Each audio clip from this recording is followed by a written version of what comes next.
هقول لكم على اطعم طريقه لعصاج اللحم.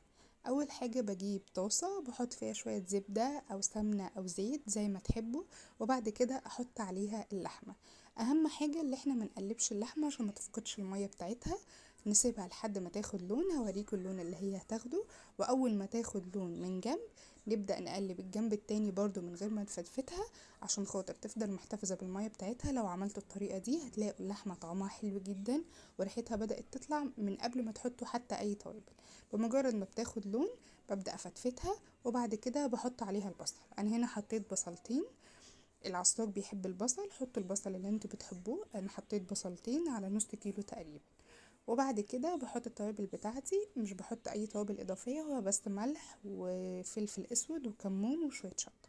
بعد كده بجيب طماطمايه بقطعها وبحطها فوقيها وبقلبهم، بتشموا ريحه احلى عصاج وطعم تحفه. وبألف هنا.